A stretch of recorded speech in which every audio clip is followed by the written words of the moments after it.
which was the first African expressing what happened to us from our perspective. Many films, many books on slavery, but since I'm in history, almost all of them were written about us, but not by us. So someone else was telling our story. Haile has been telling our story from the perspective of our experience on our behalf since his inception, and he has sacrificed as each of those who are giants in our community has had to do in order to give to us what they give. And we salute him, and we want you all to participate in this and to help reach down and whatever pennies you have to share with him so that he can move forward with the finalization of this particular film that in which he's engaged now. Thank you, Mama Betty.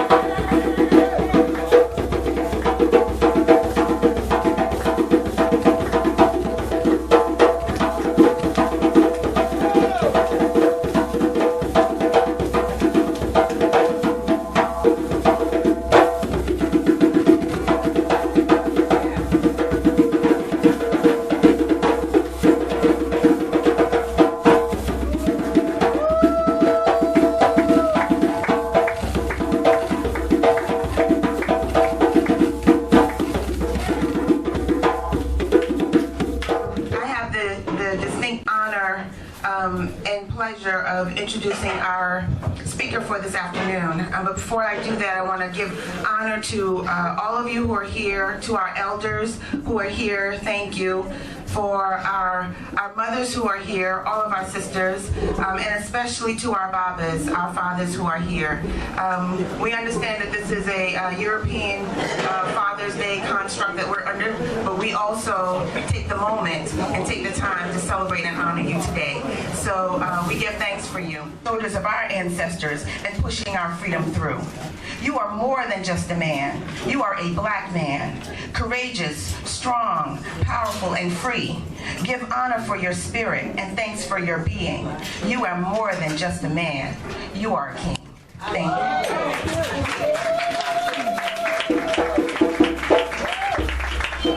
you. The famous town of Montgomery, that's in a neighboring county.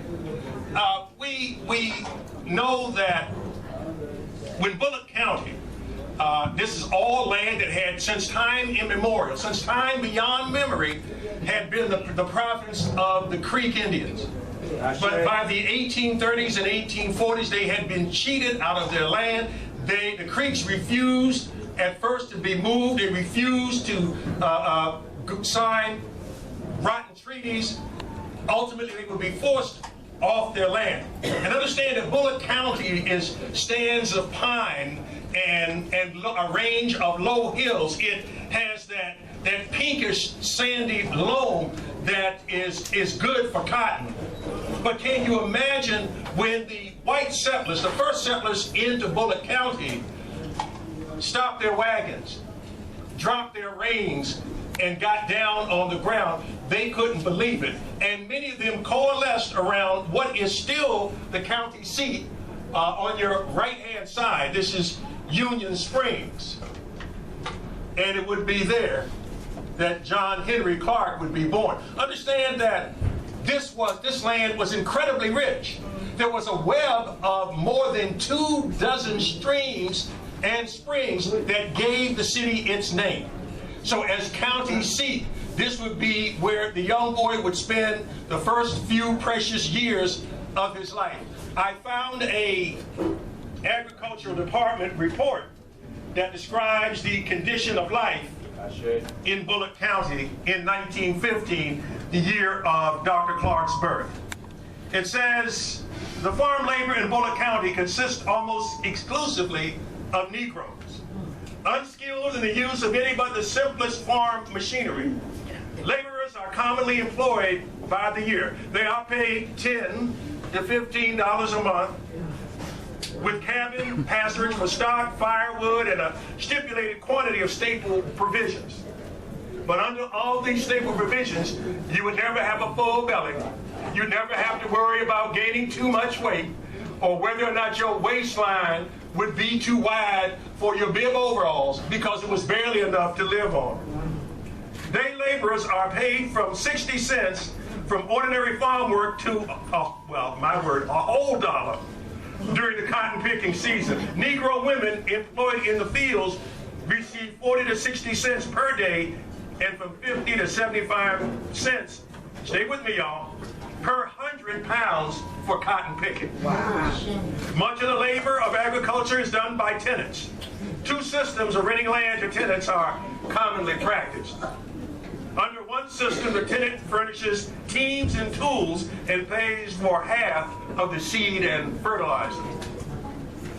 This method obtains where the tenants do not require close daily supervision and where the owner is unable to, quote unquote, overlook the land several times a week. Under the other system, a one-mule farm consisting of from 20 to 30 acres is rented for a definite quantity of cotton, usually 2 bales.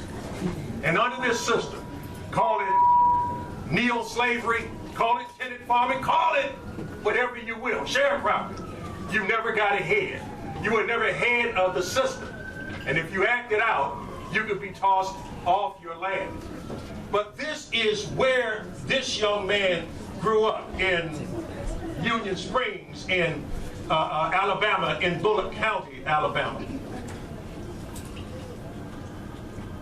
But this is also the South, brothers and sisters. And I would have you look at this extreme set, another example of Southern brutality. Dies on the scaffold. A colored girl hanged in Union Springs, Alabama. Pauline McCoy, a Negro girl aged 19, was hanged in Union Springs, Alabama for murdering Annie Jordan, a 14-year-old white child. And understand the use of language. Okay, the white, we get it. All of a sudden, the 14-year-old is a child, but the black girl is a girl. The black, Annie. Last February, the execution was private, and only the what persons? Necessary persons. The crime for which the girl was hanged was a peculiar one. Annie, the victim, and you can see the rest. But note, if you will, efforts to bring justice to her, or as they put it, efforts by the governor to interfere. How could you not interfere in the public execution of a 19-year-old girl? She never had a chance. But this is the South of John Henrik Clarke. Next slide.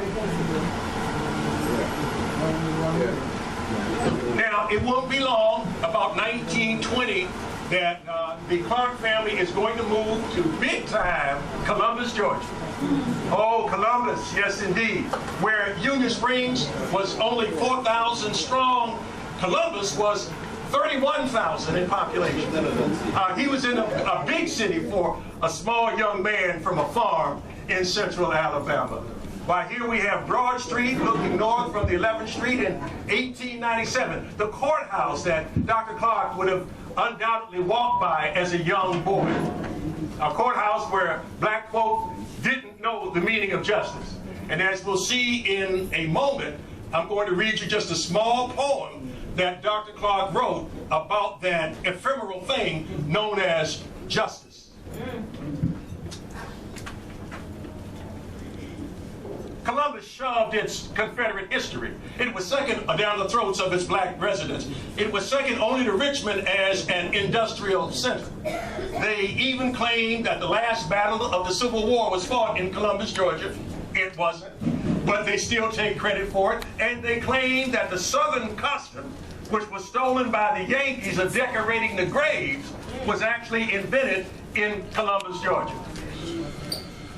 But I've got to, as I show you this image of Columbus, you'll note several bridges, and I've got to rein in my horse and step down off the saddle for just a second, because these bridges, at least the last two, were built by a black man.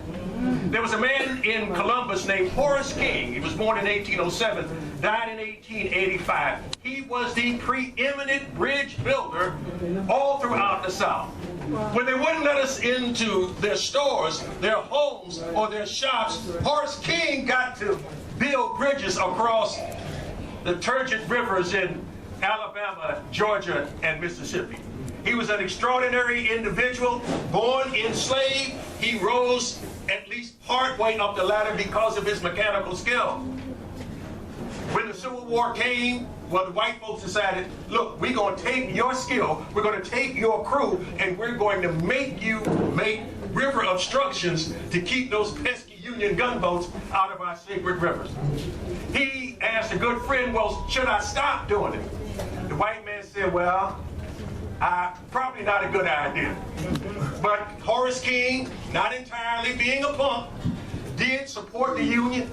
He was against the state of Georgia leaving, and he died. When he died, he had served as a Republican in the local house as they continued to lose political power.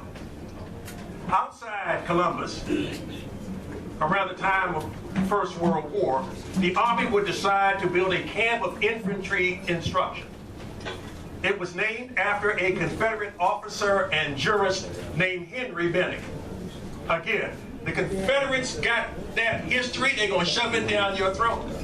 It took 18 years for Clementa Pinckney in Charleston and the other brothers and sisters to get a statue of Denmark Beers. 18 years.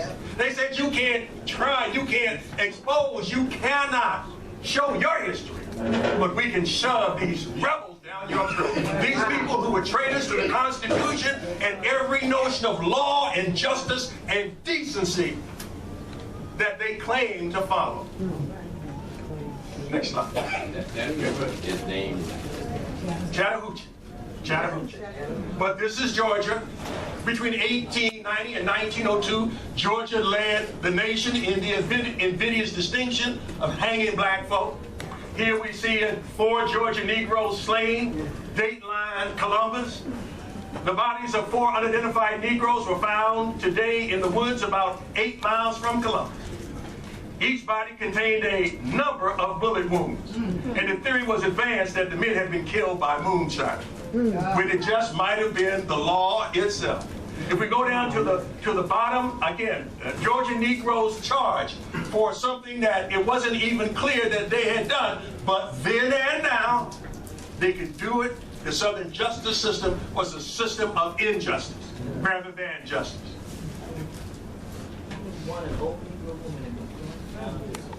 Now, in the public school system of Columbus, this boy who seemed to be bent for good and great things said that Mom Mary was the historian of our family. This great-grandmother was so dear to me that I have deified her in almost the same way that many Africans deify their old people. I think that my search for identity, my search for what the world was about, and my relationship to the world began when I listened to the stories of that old woman. I remember that she always ended the stories in the same way, that she said goodbye or good morning to people. It was always with a reminder, run the race and run it by faith. She was a deeply religious woman in a highly practical sense. She did not rule out resistance as a form of obedience to God.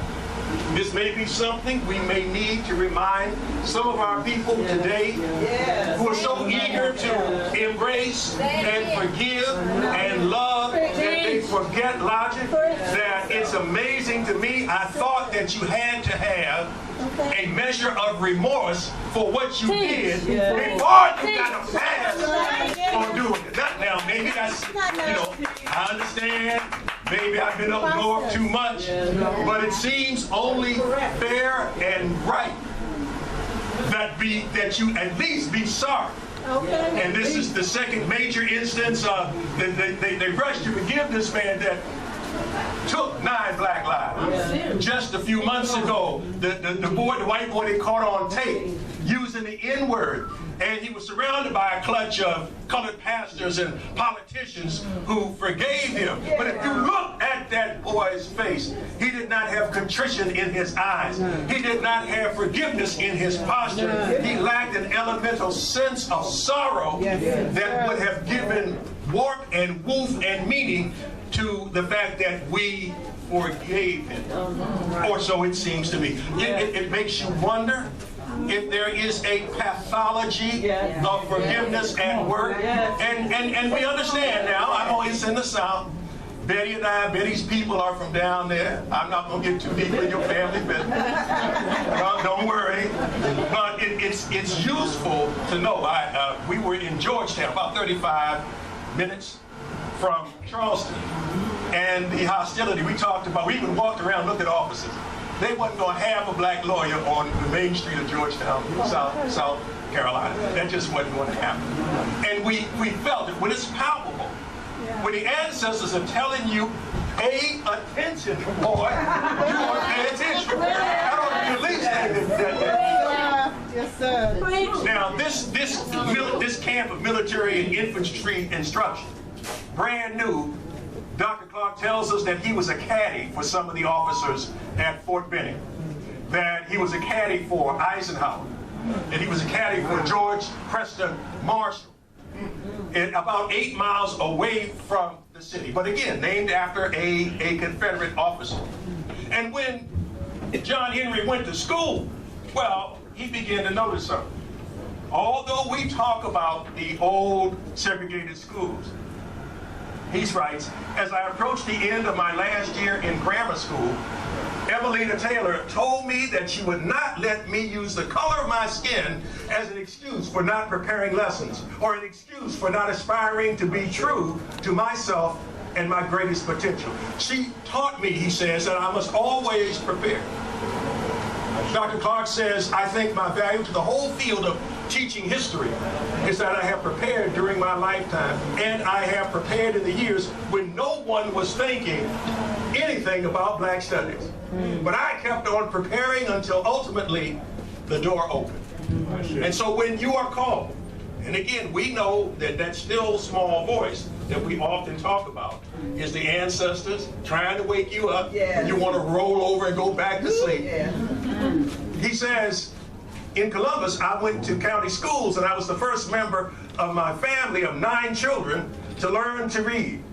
I did so by picking up signs, grocery handbills, and many other things that people threw away into the street, and by studying the signboard. I knew more about the different brands of cigarettes and what they contained than I knew about the history of my country. I would read the labels on tin cans to see where the products were made, and these scattered things were my first books.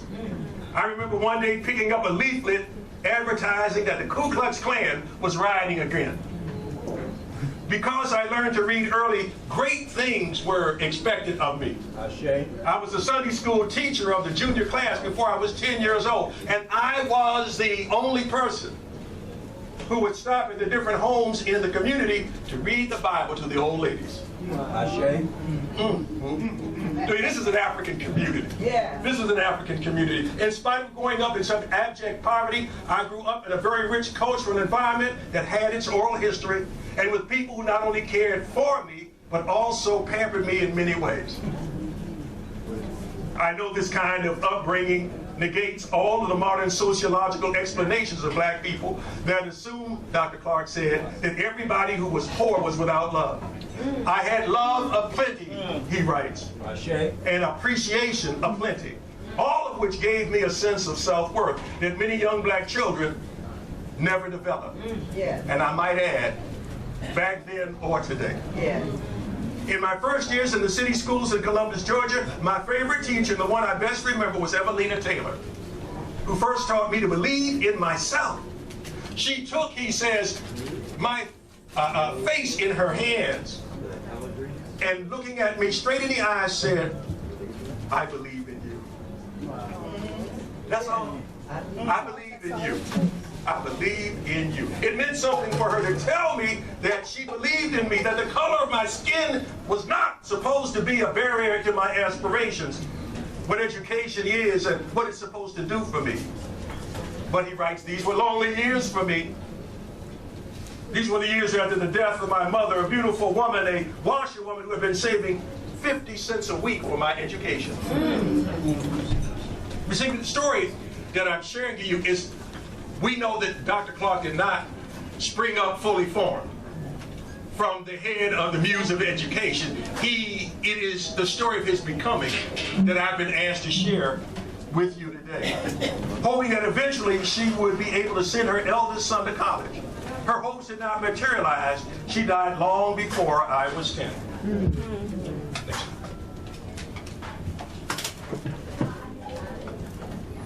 But when he was old enough, as a bare teenager, he'd had enough of the South and its misery.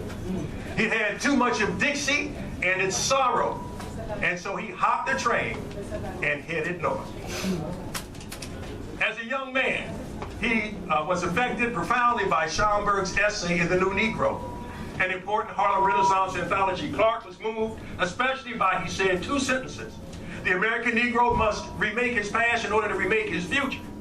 History must restore what slavery took away. Thus he abandoned all he knew and traveled alone to New York City, where he nervously sought out this black Puerto Rican brother. Next slide. So now he's in New York.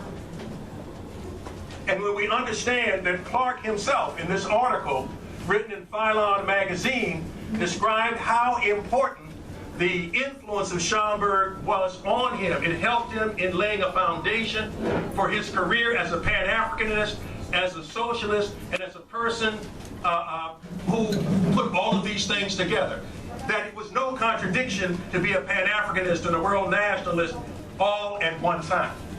Next. Schomburg would introduce him to this temple of knowledge. This is the Harlem YWCA. Through Schomburg, Clarke signed up with the Harlem History Club. The club met Sunday mornings at the Harlem YMCA on West 135th Street. Dr. Willis M. Huggins lectures focused discussions on assigned readings in Black history and on popular synthetic texts such as H.G. Wells' Outline of History. As a result, Clarke acquired a strong grounding in history, despite the fact that he had not spent a lot of time in school because he had to work. There were also visits by the nearby African Students Union, and they believed that the future president of Ghana, Kwame Nkrumah, also attended. Next slide. Do we need to bring that? Or we just minimize it when I move it over. Yeah, I think we should keep rolling, man. Then in 1944, the members of the Harlem History Club lost one of its members. Dr. Clarke was called into the U.S. military. He was drafted. He served during World War II. This is a picture of a young, handsome John Henrik Clarke in his uniform. Service in any branch of the military was as much a change for black men as for whites, but it often served to emphasize the predilections of an intolerant society for the black serviceman or woman. Roughly 6% of those serving in the Army Air Forces were black Americans, and the vast majority of these were draftees who did not fly aircraft or maintain them, but instead manned labor or housekeeping units that patched roads, mended roofs, and cut grass at air bases, or manhandled supplies at logistics depots. Their duties were boring, their leadership indifferent, and their morale poor. Restricted to a small range of activity, found little opportunity for promotion or hope for transfer to fields more clearly related to winning the war. During World War II, Dr. Clarke was drafted. He achieved the rank of Sergeant Major in the United States Army Air Forces. He served in a segregated unit at Kelly Field, now part of, Lackland Air Force Base outside San Antonio, where he helped train people in maintenance and mess duty. But in his spare time, this member at a distance of the Harlem History Club read voraciously on issues about Africa. He brought the world into his barracks. He tried to educate his fellow servicemen that they could aim higher than the military objective that they had to accomplish. Next slide. And so at the end of World War II, he returns even more committed, filling himself up with knowledge and education, and then he publishes Rebellion in Rhyme. This is the first published book by the man who would become John Henrik Clarke. He had taken his middle name after a Norwegian playwright, and he had added an E to his last name. He was in the process of adding to, refining and recreating himself. Now, the wonderful thing about Rebellion in Rhyme is that, as you can imagine, already in 1948, he was writing conscious poetry. And one example may suffice, although the book is absolutely full of them. He loved and continued writing poetry all of his life. One of his poems was called Determination in Rebellion in Rhyme. My feet have felt the sands of many nations. I have drunk the water of many springs. I've drunk the water of many springs. I am old, older than the pyramids. I am older than the race that oppresses me. I will live on. I will outlive oppression. I will outlive oppressors. John Henrik Clarke. All right. In 1964, perhaps reflecting on his hometown, he wrote a poem called Love in 1964. And he asked the question, who is justice? I would like to know, whoever she is, I could love her so. I could love her though my race so seldom looks upon her face.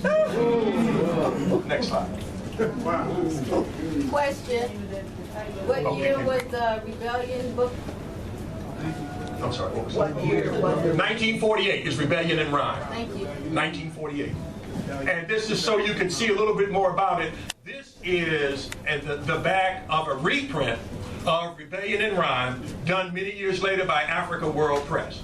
It says Rebellion in Rhyme, the early poetry of John Henrik Clarke, was originally published in well, they say 1950s, actually 1948. On the republication of this early work, Dr. Clarke writes, these poems reflect my early beginnings of as a social thinker and as a young man. Okay, next slide. Thank you. The impact of Garvey. Garvey's, even before he leaves Harlem, the movement of Garvey, the symbols of Garvey have a burgeoning impact on the life of Dr. John Henrik Clarke. They give him a sense of how broad his mission is, how important history is. These are reminders to him for the rest of his life that he must reach far beyond the United States and embrace, as he says, a Pan-Africanist view. Of the 50 short stories that Dr. Clarke wrote, this is perhaps the most famous, The Boy Who Painted Christ Black, based on a real incident in his own life when he asked the question, why are all these folk in the Bible that I know are black painted white? And so this is a story about a young man who was brave enough to paint Jesus in his own image and likeness. The Boy Who Painted Christ Black. And Brother Malcolm. Dr. Clarke's relationship with Malcolm X started in 1958. According to the way that Dr. Clarke tells it, one of the first things that Brother Malcolm said to him is, man, you must eat swine. To which Dr. Clarke says, he replied, now, you know, don't get hard on the swine. We don't know where we'd be without the pig. The Organization of African Unity was conceived by Malcolm X in the winter of 1964. Even before Malcolm X formally broke with the Nation of Islam, he recruited Lynn Shiflin, an African-American woman and producer of NBC, to help him pull together a small group of activists and intellectuals. He also recruits Dr. John Henrik Clarke, John Oliver Killens, A. Peter Bailey, Muriel Gray, and this becomes part of the think tank. Dr. Clarke is going to suggest to Brother Malcolm that they use as a model for the Organization of Afro-American Unity the Charter of the Organization of African Unity. These are some of the extraordinary contributions that Malcolm and Dr. Clarke were able to make together. Many of you know that he advised Brother Malcolm on his speeches, his public messages. The assassination of Brother Malcolm took him very hard. He used to think about, what would Brother Malcolm say? And he finally arrived at a measure of peace by saying that Brother Malcolm would say to me, do your best work. Do your best work. Next slide.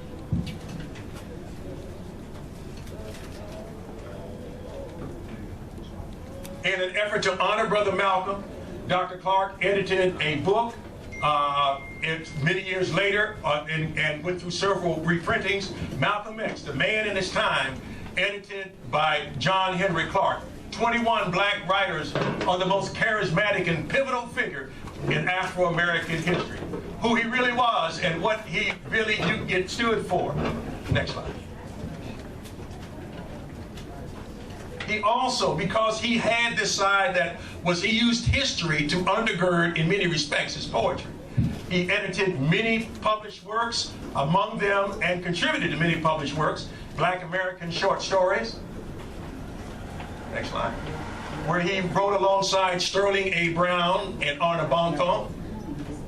He made sure that one of J.A. Rogers' books would see the face of the world again. The World's Great Men of Color, volumes 1 and 2. Next slide. And here it is, edited with an introduction, commentary, and a new bibliographical notes by John Henrik Clarke. He was not a man to hog the spotlight for himself. He understood that bringing knowledge, as long as, and I often heard him say this, as many of you do, never commit an error of fact, but you can have a different interpretation. And so we see him, the scholar warriors, we see Edward Scobie, we see Dr. Ben, who created himself, Dr. Jeffries. James Small is on the far right-hand side. It was through the 80s that Dr. Clarke began to lose his sight. But he never let that stop him. He continued to read and write daily using a computerized machine. Next one. All right, all right. And here's some of the crew. Here is some of the crew.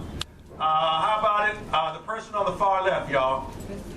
This is Gil Noble. Okay. Ivan Van Sertima, Doc Ben, Dr. Clarke, and the young man with the big smile standing on the right-hand side. Now, who is that? Ralph Carter. That's Ralph Carter. This is Ralph Carter on the right-hand side. Yes, this is the brother who starred in the TV show. What? Good Times. Good Times. There we go. Good Times. Wow. He went through a long period of consciousness, unlike so many of the colored folk in Hollywood then and now. Next slide. Dr. Clarke constantly referred to the impact on his own education of being exposed to giants in the history of West Africa. We already know he had a great friendship with Kwame Nkrumah. Once when Dr. Clarke was in West Africa and in Ghana and broke with not enough money even to get back, he happened to pass Kwame Nkrumah on the street, who remembered him from the days of the Harlem History Club, and got him a job as a writer and researcher on the spot. He often talked about J.E. Casely Hayford and Joseph B. Danquah. One man followed on the other. These men fought for the political independence of West Africa. They did all they could in the face of a innovating British colonialism. And then they passed on through their words and work, their lessons, next slide, to Dr. Clarke. Dr. Clarke would write about Kwame Nkrumah and his years in America, how this experience of American racism was a seminal event in his intellectual development. Next slide.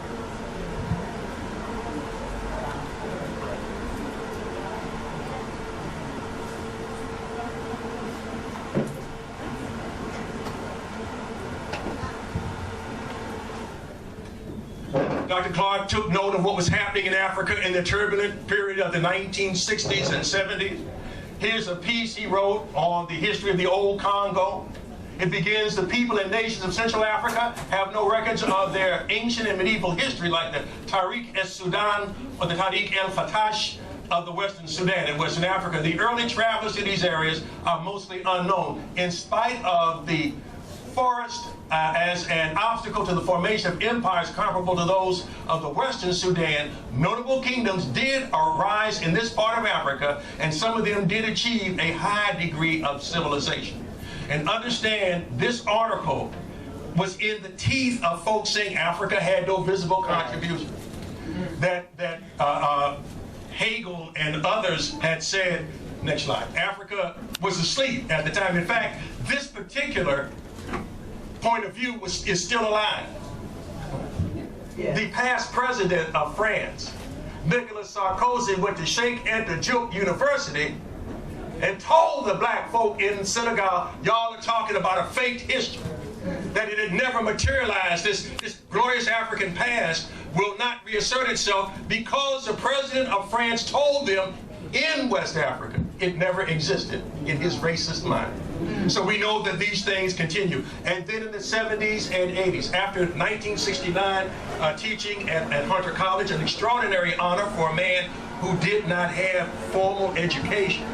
He is now called to serve at Cornell University. And he holds talks, he gives lectures, he brings Pan-Africanists and socialists and world nationalists to this campus, and the white folks just don't know what to think about this black man. Next slide. It was essential, he said, to study Africana history. Not only for black people, but how can you understand world history without a knowledge of African history? It cannot be done. Next slide. Let me see.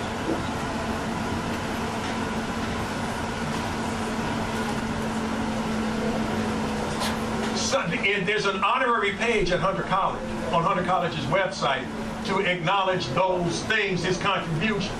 The Africana Department of Africa, because he founded it, Dr. Clarke founded it. The Department of Africana and Puerto Rico, now Latino Studies, is indebted to Dr. Clarke for fostering the Pan-Africanist vision and scope.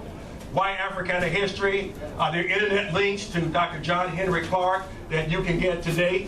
Next slide.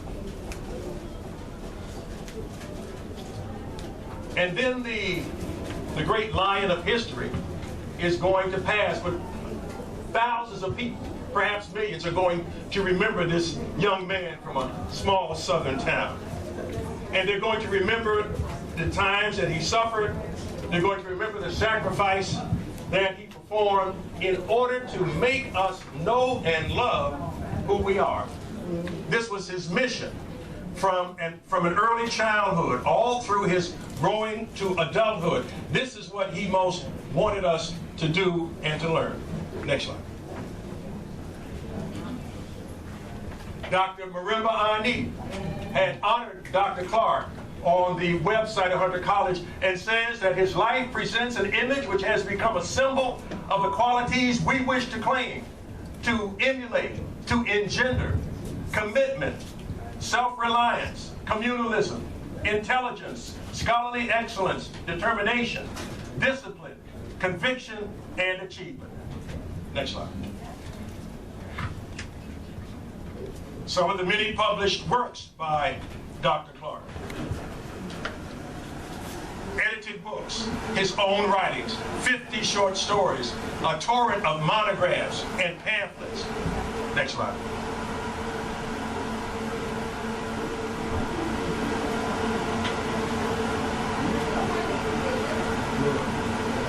And even when he passed in September 1998, his work was not forgotten. In the last year of his life, he married the great love of his life, Sybil Williams. Dr. Clarke's family relations were stormy, to say the least. And he had 2 children, but with his first wife. But with Sister Sybil Williams Clarke, and this is her website, she gave him, and she girded him She not only undergirded, but girded him. She, in the manner of a steel stake or spike.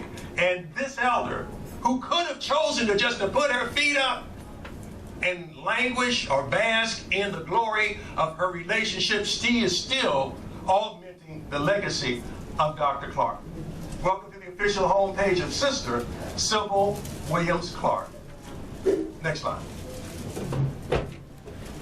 And this is a painting on her website of Dr. John Henrik Clarke.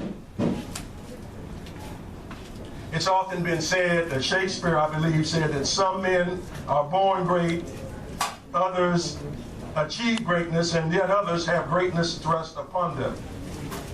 However you wish to slice it, Dr. Clarke was a great man. Brother Malefi Asante lists Dr. Clarke as number 84 on the list of 100 greatest African Americans. Some of us might put him a little bit higher up. You know, I think some of us might do that. They told me to tell you to take your time, brother. Okay. And when I think of it, my wife and I have been debating another quote from Shakespeare. And this is from, the first one was from Twelfth Night. I'm sorry, first one was from Twelfth Night. But there's one other that I think about when I think about Dr. Clarke and his importance. Shakespeare wrote, "When he shall die, take him and cut him out in little stars, and he will make the face of heaven so fine that all the world will be in love with night and pay no worship to the garish sun." This is our brother, our scholar, our teacher, and our father, Dr. John Henrik Clarke. Thank you.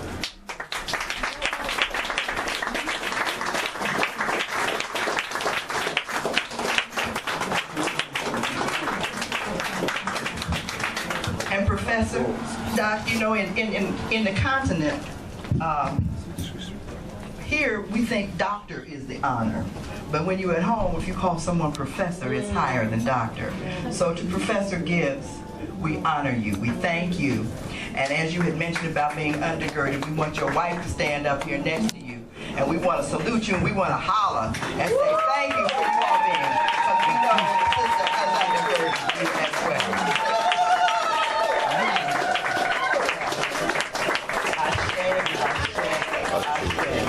I couldn't get no sugar. She didn't want me to mess up her lipstick. Mama Paul, can you come on up? Where is Mama Paul? Tell her. Recall going to the African Studies Association. You know, that's the big one. That's the white one. And they're still doing it. And Dr. Clarke had spoken out there.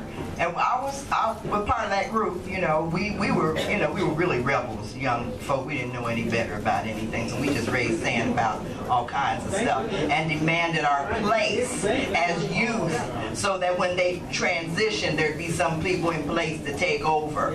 And he led a delegation, and we walked out of the African Studies Association and formed our own association. He formed his own association because the African Studies Association said we had no right to interpret and to rewrite our own history. Okay, so these are the primary people who still run African history, and they are quoted regardless of by anyone. Those who are in the African Studies Association, they are considered the premier organization, and they interpret our history for us. And that's all white professors and so on and so forth. African professors, you know, people join it. But when he formed his own organization, that's when he and the First World Alliance and all those folk came together to participate, and we got some of our best work out of all them, because he came together with Dr. Jeffries, who pushed him, you know, Dr. Smalls, and he and Dr. Ben, and they were primary in getting us going and teaching us and so on and so forth. So the perspective that you have brought, I think you have introduced a great deal of information that we have not known about Dr. Clarke, because what we have known about him is the film, A Great and Mighty Walk, which we have used many times, and folks don't know that the person who financed that was Wesley Snipes. And that the same thing has been done, except for the editing and being able to produce the document. Yes, because these brothers would go up to anybody and Africanize you, okay? They would stand on the corner, he and Dr. Ben, and just lecture the folk. Okay, and anybody who had an ear, even when Dr. Ben was in his transition, he in the nursing home teaching. Okay, so they came here teaching, and they left here teaching, and they're still teaching, and they have provided a legacy for us. For what I'm saying is, this is what we talk about when we say ancestors. That's why we call that name, so we can remember not only what they've done, but the sacrifice they made for us, and they didn't make. That's not just painful. Sacrifice was because of love. They loved African people enough to do the things that they did and sacrifice their own selves moving forward to be able to give to us. And we, in turn, in appreciation, have the responsibility to take on that mantle and move it forward. I want to take a moment to acknowledge our brothers in ADACI. It's a group of mouthy women that we've been together, like I said, for 23 years. Folks criticize us. We don't have a president. We don't have a vice president. We don't have any of that because we operate in African consensus because all of us are so mouthy and bossy that nobody can be in charge. So I introduced you to my sisters, but I want to also, yes ma'am. Say one thing. We had a news conference. They were taking, yes. And they said, well, who's the president? And we looked at everybody. We said, the president? Who was the president of the group? And we said, we don't have a president. And, we never thought of it. We never thought about it. But they were shocked that, I said, only reason I'm the treasurer because somebody has to handle the money. Right.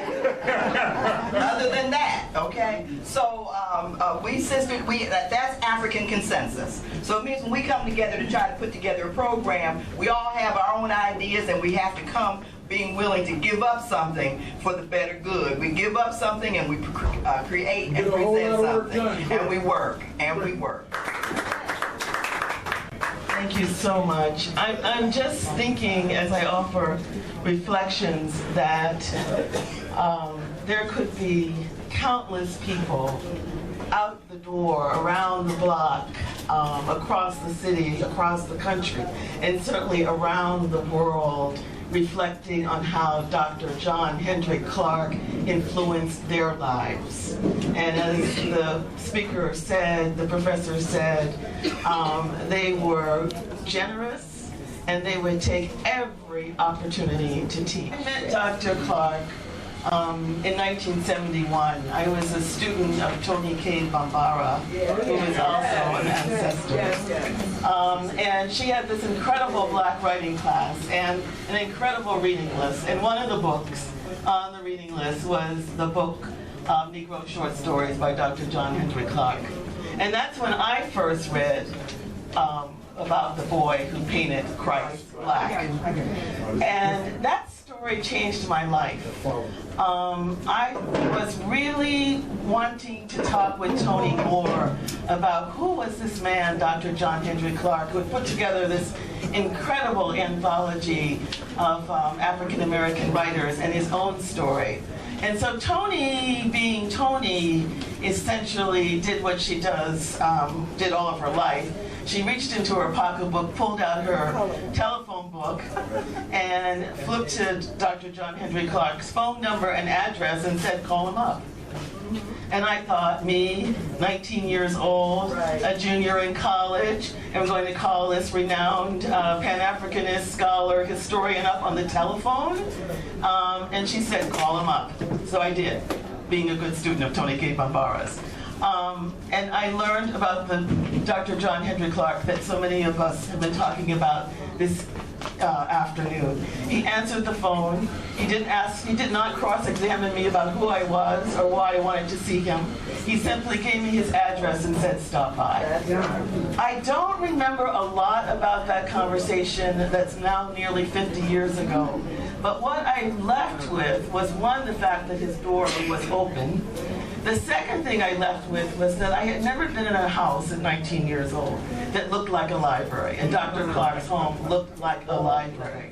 So the next time I had an opportunity to call on Dr. Clarke, because of his generosity, Dr. Clarke became one of my go-to people, along with Tony K. But I was working at WLIV radio station, and that was a time when black folks actually owned radio stations. Yeah. What a difference that makes, right? I was like a news reporter, and I could decide what was going to go on the news and clip the news stuff from from what was coming over the wires. And I remember there was one 4th of July, and it was a really slow news day. And I was like, well, what am I going to do? I was the only person there because everybody else was out doing their barbecue thing. And I thought, oh, call Dr. John Henrik Clarke, right? So he was having a barbecue because he said he likes pork, right? He was cooking out, but that didn't seem to matter. He just said, hold on, I'll be right with you. And I was thinking, what am I going to ask him? And I asked him, does it make sense for black folks to celebrate the 4th of July? Well, Dr. Clarke loved that question. The next day, WLIV was still playing his thoughtful response on the news in the morning. 24 hours later, Dr. John Henrik Clarke. ADACI salute you, and we thank you. Madukwe, Madukwe, Madukwe, ADACI, Papa, Papa, Papa.